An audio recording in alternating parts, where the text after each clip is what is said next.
Hey guys, and welcome to a very, very special podcast. I got my two cousins with me, Luke and Brennan. They came down and they're in the studio right now, and we're going to be doing something very special. See, my cousin Brennan and I are really into anime, and Luke, well, not so much, but throughout this podcast in the next 20 minutes, we're going to try to convince him to watch a couple of animes, and he's going to say why he doesn't want to or why he would like to. So let's introduce the man we're going to try to convince of all these things. We got Luke. How are you, my cousin? I love you.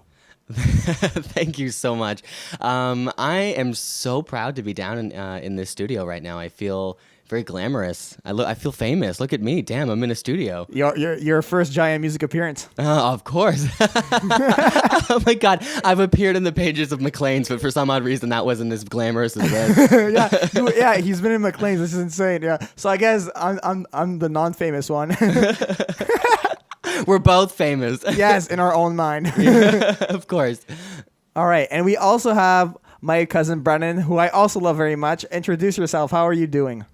Hey guys, I'm Brennan. I'm just like Jaian. I have very, very high hopes for anime, and I love it so much. And I'm gonna try and convince my brother here, Mr. Famous, McLean's over here, to try to watch some anime because there's a lot to it, and you'd pretty much really enjoy it. So yeah, okay, right on. I think we should start with this, Luke. Why do you not like anime in the first place? So let's go back to your childhood. Let's go back to that moment when you knew that anime was not necessarily your cup of tea. But what was that specific moment for you? What was that event like? Well, Brendan and I are only about 13 months apart, so we grew up, watching all the same shows. I mean, I watched Dragon Ball Z and Naruto and all sorts of different animes, and I was always into The Last Airbender, but I think it just never was something that necessarily interested me. I could never fully get into it. I think the cultural difference generally kind of kept me a little bit astray, and yeah, I've just never, and I think also the fact that I have a different personality than Brennan and have my own different interests and whatnot,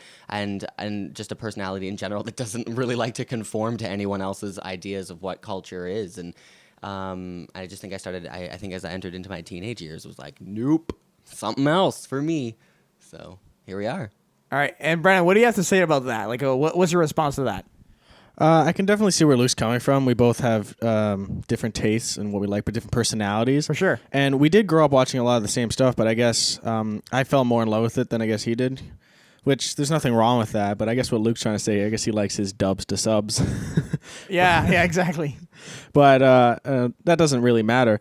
But I feel as though I found it more captivating because I guess I watched a lot more of it than Luke did. Luke didn't focus too much on TV. Right. Because I watched Dragon Ball, Naruto, bit of Yu-Gi-Oh, and my favorite was it's usually Dragon Ball or Inuyasha was really good too because that was always on TV.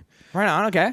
So I feel like it just comes down to a personality thing. I feel like I could get into it very quickly, and I feel like it just might take Luke a bit more time, or he just might not be into it, there's nothing wrong with that. It's just hopefully we can try to convince him through different other animes and different genres and stuff that's going on that he might actually really enjoy and become very, very passionate about it maybe one day, hopefully. Right. Luke, I have a question for you. So a lot of people tell me like, oh, anime it's a kid's show, it's cartoons. Like I grow out of that. Like I'm not doing that anymore. Like no, I'm not like 12 anymore. Is there any part of that goes into you not wanting to watch anime at all? Well, I mean, to be entirely honest with you, I think that did at one point play a factor as well. I would never want to bash anyone's interests or hobbies or culture or what attracts them to different art forms, because I think art, no matter what form it's in, is beautiful and it's wonderful, and we should all be partaking in it. I do think growing up, I kind of just reached that point where anything that was sort of animated just became a little bit less interesting, and it didn't really fit in with my sort of lifestyle. Yeah. Okay. Very, very interesting perspective you have there. So you said that earlier you watched Dragon Ball, Naruto, and the Airbender, right? Correct. Okay, and it was the culture of it that kind of drew you away from it. Correct. Correct. Okay. Is there any, Brennan, can you think of any anime that may have a culture or something in it that could get to Luke's interest? Because, I mean, like you said, you're only 13 months apart. There's no one on this planet that knows Luke better than you do. Is there maybe an element in anime that could drag Luke back in? Well, like you said, I'm probably the second best person to know Luke outside from himself. You're the best person in this room. Thanks. Because I believe when Luke watched Dragon Ball and Naruto and stuff like that, they were always on like YTV, like kids channels. So I feel like they're Right. more driven towards kids. But there's a lot of animes out there that are like strictly adults. Like High School of the Dead's very violent and very like hypersexualized too. Then really there's other sophisticated ones that are very interesting. Like Black Butler's really good because it takes place in Victorian England and it's very sophisticated. And there's other ones that have very good plot lines, very good stories. Like Death Note's a good one. Black Butler again. I mean, Attack on Titan, you could say, has very good character development, and so does Inuyasha and places like that. And I feel like the kid aspect was very apparent with Luke, and I guess Luke was just a bit more mature for that at the time. So I feel like if he just saw maybe a few more animes, he'd probably get into it and realize that it's not just like one singular thing. Not everything's very Right. Luke, what do you have to sexual, say to so. that? Well, I mean, obviously the psyche of any person and how they grow up and how their interests change is very dynamic, and I would definitely not want to just label it down to, oh, it was too childish for me. Right. I think growing up in the arts community at my school in particular, and growing up doing modeling and in drama class and musical theater, there's just constantly this aspect of pushing culture forward and trying things that were constantly new, and sticking to really anything that had already been done in my circle of friends. And even now to this day, the people I surround myself with are all very kind of avant-garde sort of Okay, yeah. And that whole idea that you constantly need to push for new mediums and explore different things. So anything that like I grew up with as a child, to me, it was now it's just sort of passé. Right. All right. I remember because I like this morning, like we were ready to like go out, and I was like wearing like I guess I was wearing like a Superman shirt and stuff like that. And Luke was like, "What are you doing? Why are you wearing this stuff?" And I'm like, "Well, I like to like live with the nostalgia." And you told me that like I don't live in the past. I'm not, like no, I'm not for nostalgia or anything like that. So I think that's basically the same thing. Am I right? Well. Or am I wrong? That is such a, oh my God, that was I felt so bad for you. Oh my God. No, I feel really bad. I can be terrible Don't sometimes worry when about it comes to Don't clothing. worry about it. Yeah, I always say there's two kinds of people in this world. There's those that collect culture and there's those that create culture. Right. And what kind of part do you want to be a part of? Do you want to don yourself with things that have been and done, or do you want to kind of forge your own path and find things on your own and make things for your own? Right. Okay. So, I don't know. Okay. I think something really interesting we could do here is Brennan and I could maybe pick two non-childlike animes, or like one each, and we can kind of talk about it to Luke. And I mean, Luke, this isn't to say that I haven't watched my fair share of anime. right. It does. You know what I mean? There are those boring nights where you're a little bit interested in the things that happen at night. So. Right. But we're I think we should each choose an anime and kind of talk about how that anime goes and what's it about without spoiling anything, and see if it would maybe interest Luke into watching the first episode of it, and from there we'll see if we did a good job or not. We should make a PewDiePie reaction video to my Oh, yeah, first exactly, sort of, right. anime. Just in the corner, I'm like, what is that? Copyright strikes would be all over my channel. Okay, so I think a great anime that is non-childlike and has a very strong story, and it's very, very, very good, is one called Death Note. Have you ever heard of Death Note, Luke? Oh my God, that's all you ever talk about. It is all I ever talk about? Yeah, that's true, because I like it too. It's got a very good storyline. It's very, very adultish for its theme. And I could see, you do talk about it a lot, which is, I don't blame you. It's a very, very Yeah, good exactly. show. Don't blame me. But Luke, have you? So you've heard of it, and you know what it's about. I mean, it's got the word death in it, so that's always exciting. Okay, so basically, let me give you this the quick 30-second version. Would of you it. hit like a piano key and suddenly people die? No, basically, it's this kid. I was like, no. No, Like, no piano. no piano. Just piano songs. So this character who's a high school student, he's one of the brightest students in Japan. His name is Light Yagami, and one day he's in This class. sounds like a very Japanese story. Like I Yeah. was an academic genius, but Yeah, I it's wanted focused in Tokyo. my enemy's dead. Like I like it already. So well, good. And basically, in this anime, there's two worlds. There's the human world and there's the Shinigami realm. And the Shinigami are The gods. Shittigami? Shinigami. Yes. Yes, There's like a queen. bunch of people roaming around in the sewers like, what's up, bro? Yeah, Like, exactly. And the Shinigamis are gods of death. And Nice. there's this one god of death who's every god of death has a death note. Okay, it's a book that if you write the person's name in it while you're picturing their face, that person dies. Could you imagine me in that sort of environment? Like, excuse me, I need a second book. Yeah, and just write down everyone you don't like. I know. And Just like my entire high school class. Hey, shout out to you guys. I know, oh my god, hey Eric, And so Ryuk, the Shinigami, has 2 death notes, and he's really bored, so he decides to drop. So they gave him 2 notebooks. No, he managed to sneak one past the god of that realm. Okay, And, wait. What? Each Shinigami has 1 death note, but for some reason, A bunch of Shinigamis got together and was like, let's put it all into one book and give it to a dude? No. Basically, one of the Shinigamis lost his death note, and Ryuk grabbed it, and he managed to have it and keep it for himself.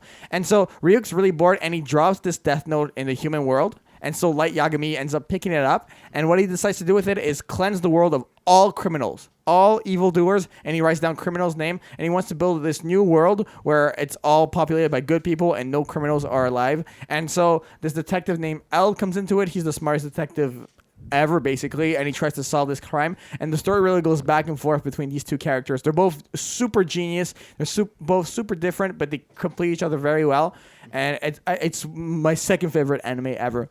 How does that sound to you? Or Brandon, do you want to add anything to that? I was going to say, you put that together pretty nicely. It's true. It's more of an evade, capture kind of thing. It's very good plot holes of how L tries to find Light and how Light tries to deceive L. And it's very good in the way the characters both develop, because you see how they both try to outrun each other and how they both evolve. And it's also, it's just very good storytelling, the way they do it. It really is. Which is very nice, because it gets right down to the very nitpicky details, and it tells a beautiful story. And it's basically... Sometimes you get lost in the world of Shinigamis, whoa, what is that? Whatever. Yeah. Or, what's this one? What's that one do? But it's very simple, but very colorfully written at the same time. Yeah, exactly. So, Luke, how do you feel about that story? Does that sound interesting at all? Would you watch the first episode of that? Yes. You would? I would. Okay, cool. I would. I mean, it's got death of people's enemies in there. Yeah, and definitely. I definitely have a cold heart sometimes. So it's perfect. That sounds like the perfect I'm thing. I'm appealing to you. It sounds like the thing that you would watch when you're in a breakup, just Anyways. Right. I went to a convention and I bought a Death Note notebook because I wanted to read the rules in it, because there's all these rules about it. It's crazy. If you write my name in that book, girl, no, you're gonna get a swift kick in the boy. nuts. I would never. Yeah, right. I mean, look how hot I am. What exactly. Well, we can't look how hot you are. This is just audio. Right. Everyone, feast your eyes on me. Feast your eyes on this on this thumbnail. I just want I wonder how he gets a hold of the book. Does he just roam around in a sewer and he's no. He's in class and the book just drops from the sky. He notices it. He picks it up. After class, he looks at it. Was it planted there though? No, the Shinigami just dropped it there, and he just ended up picking it up. That sounds like me if I was a Shinigami. I would just be dropping my shit everywhere. Exactly. Crap, where did I put my death keys? Oopsie daisies. I know someone's gonna pick up my death wallet. What is this? Brennan, do you have an anime you would like to suggest to to Luke? Sorry, that he should watch. That's would be appealing to him. Do you have anything that's a good suggestion? I mean, there's thousands of suggestions I could make, and they're all rambling in my head. But if I had to pick one, pin one down. I'll name 2, and I'll let Luke decide, because I figured this one is sort of an anime. I feel like he would really love The Legend of Korra, which is the sequel to Avatar: The Last Airbender, because it's very it's driven for kids, but it's very mature. I learned that it talks about geopolitical issues. There's sexuality between Korra and other people, and it's very good storytelling, but it's considered both a cartoon / anime depending, so that's why I'm picking 2, because I'm sitting it can't pick one. I would put it as an anime. I'd count it because it's very well written, and I feel like the Netflix anime section, so that's all you need. Because growing up with Luke really loved Avatar: Last Airbender. We used to sit and watch it all the time. It was a great show, and then when Legend of Korra came out, well, Luke obviously doesn't watch a lot of anime, so I don't think he knew. And I watched the whole thing twice, and it was just really, really well done. And I think Luke would really like it, because you get to see how old characters develop and how new characters come into play, and it's very nice, very nice. And I think he'd like it because it takes place with the new Avatar, Korra. And then she has her own new team Avatar with new Firebender, Airbender, and everything. It's very nice, and it goes to show you what happens after Aang killed the fire, or not killed, but stopped the Fire Lord and did everything. And it's very nice how he made a new world, new countries, new everything. How he made peace between kingdoms and everything. It's really, really well written, and I think Luke would enjoy that very much, considering it plays to both his childhood and also gives a new aspect, definitely, a new purpose to that. Yeah. So that one he'd love phenomenally, and I think maybe another good one. aside from like the greats like Dragon Ball and stuff, I think Luke would really like Black Butler because I was watching it one time and he came over and looked at it and it's really well written. It takes place Victorian England and part of it he doesn't fight. He tries to track down Jack the Ripper, which is really cool, and you get to see that aspect, and you get to learn about demons and stuff that come. That anime is on my list. Actually, it looks so good. It looks really interesting. It's very good. But also, I think Luke would really like the movie Spirited Away. Like, 'cause I feel like Studio Ghibli does a really lot of good stuff anime wise, right? And I feel like it has a very good reputation because it's like almost up there with Disney. And I feel like Luke would really like that because he's seen a few. I don't think a few, but he knows of a bunch of Studio Ghibli movies that are really well done. And I feel like Spirited Away is one of the best ones that he could possibly watch. So, and all in all, I would have to pick probably Black Butler would be good for Luke just to start out. I'm going to be like it because it's a bit more. It has some few childish aspects just how anime is written, but it's also very mature and really great. So great. That's for me. All right, Luke. All those suggestions. Which one are you picking out of that? Any of them good, interesting to you? Well, I mean, because they slid it out of your mouth, so obviously they're good. Anything that you suggest.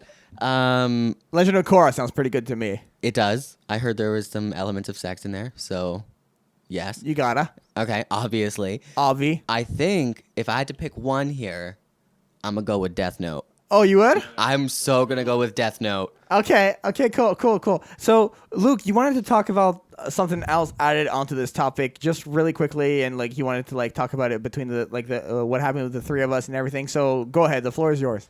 Oh, I get the floor? The floor is all yours. It's about time someone gives me something. Hey, I know, right? Jesus, I've been here the entire It's time. only been 20 minutes since you got something from the last person.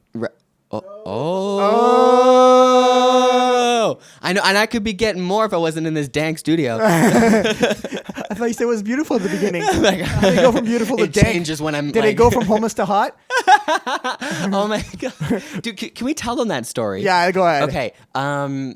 If anyone has hung out personally with Cheyenne, I love him to death, so I'm not going to say anything too bad. Go ahead, come on. Sometimes he has a bit of a shabby look. I do. Know? So he was traveling a lot to come visit us, which is like 6 hours away, and he just looked terrible. And I promised his mother over the phone that we would get him a haircut and that we'd bring him back a new man. So, which you did. Anyways, $80 on your face alone later. Like, was shaved you, did 2 haircuts on you. It took 2 haircuts.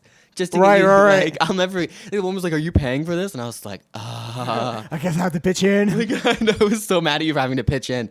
But anyways, yeah. So we are all cousins. I figured I'd answer some general questions. I mean, no one's having any general questions, so I'll just bring it up. But yeah. So Cheyenne, out of all of us, is the eldest, just by a few months. He was born in August. Yeah, August of 1994. Yes. I'm born in October 1994. I'm a Libra. He's a Leo. Yeah. And Brennan is born in November of 1995. He's a little Sagittarius. There are 2 fire signs in their sign here. Oh my God, get Legend of Korra. That's what I was thinking of the entire time. Was like, I'm an air sign. Yeah. And yeah, we get along really well. I love going on crazy adventures. Oh, for sure. With him. And in fact, if you're listening to this podcast and have any questions about our relationship with each other, or the distance between us, like what's going on, just any general questions, I mean, feel free to send them in, and I'm sure Cheyenne can answer them. Yeah, I can definitely answer that. I mean, I love these guys with all my heart, and I came to visit them earlier this year, and now they're back here, and I'm thinking I'm going to visit them during Christmas. It's like, there's a strong bond between all of us, and I appreciate it. I really do. And we're very close in age, all 3 of us, and there's like a really good vibe that goes with that. You know what I mean, though? Like it's like it just works. It just works. It's just like, hey, my dude. Hey, my other dude. My dude. All right. Let's start closing this out. Before we close out, I want to give you guys an opportunity if you want to plug something, a Twitter, an Instagram, anything. If guys can find you, Luke, go ahead. Where can we find you on the social media? So my Instagram is Lucas_Moscato. That's LUCAS_MASCOTTO. Yeah. I'm sure Cheyenne will include a link. Yeah, everything's going to be in the description of the video. Thank God. I need more followers, please. Go follow him, guys. My Instagram is at Lucas Moscato. The same thing, just without the underscore. So that's LUCAS MASCOTTO. Exactly. Brennan. Well, I'm not a big social media guy. I mean, my Twitter's kind of small. I don't really use Haven't it. followed me back yet. I know. I'll get on that like right after, but Better. I'm mostly a Facebook guy, but for Twitter is probably best. It's at Brennan Moscato, so it's BRENNANMASCOTTO, and Jaian will put a link in the description because Yes. it's probably hard to find. I'm a small Exactly. guy. So, yeah, that's all me. I mean, I don't really do Instagram very much. He doesn't do it, so he can't even pronounce it. Yeah, I know, right? You know what? My game is not strong on that. Like, Don't worry let's be about it. honest. All right, and I plug myself all the time. Just go in the description, and you'll find all my links, guys. That'll be just way easier. And follow Lucas Moscato on on Instagram, of course. Yeah, Feel free to stalk those photos. stalk and like. Like, I mean, you saw me taking a bunch of Instagram pictures today. Yeah, I know. And getting, like, primed for my Insta, so it's going to be hot. It's gonna be hot, so go follow. All right, guys, thank you guys so much for checking out this podcast. Subscribe for more videos. Thank you so much, and we'll see you soon. Bye.